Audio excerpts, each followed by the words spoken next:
Second laps, reel off on the We're counting this thing down. 4, 3, 2, and 1. Surf's up, contest on. Surfers from around the globe gathered at Lower Trestles on San Onofre State Beach for the Hurley Pro and Women's Swatch Pro contests, both part of the 2014 Association of Surfing Professionals World Tour.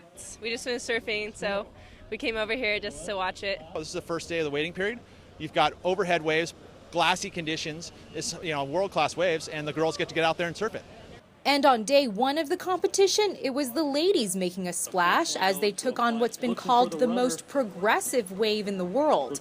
Progressive waves forced surfers to pull off maneuvers and aerials across long rides. This is like, the women's tour is like my Lakers or Dodgers. I love them. Quite a lot going on out there compared to what I thought there would be. The high tide, certain waves, sometimes there's split peaks, sometimes it's less, sometimes, it's just a lot going on. It's hard, it's high tide, and you obviously want to be on the bigger sets, and the consistency definitely slowed down, so it was rough, but I was lucky enough to be on that one really good set and be able to back it up at the end, so I'm really stoked. Charging hard, long wall ahead of her.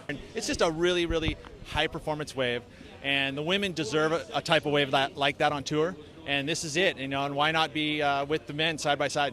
The competition was heated and historic. It's the first time Trestles has been included as a World Championship Tour event, where winning means major bragging rights and a major prize purse, $250,000. Yeah, it's huge. I've done nationals here growing up, and I feel like that's kind of the pinnacle of your amateur career. And I've been hanging out and watching the men for the past few years just by chance of being here, and dying to get in a jersey, and I finally am, so really stoked. Oh, it's gigantic for the women's. I mean, to have Swatch jump on board and bring the women to Trestles is amazing.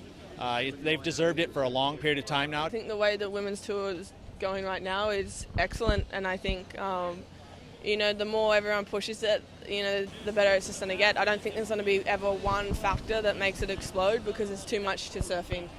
With just 18 women on the tour, the ladies are still half the size of the men's contest, but for the first time ever, competing for comparable money. Over the years, they did have to kind of be second fiddle to the men's surfing. I mean, there was a lot of times it was the events were standalone events in moderate class waves. But the general progression is fantastic. Women professional surfers are doing such a good job of maintaining, keeping up to the boys, and just like paving our own, like we have our own career almost, so it's way more fun to be a women's surfer than a men's surfer. They think so too.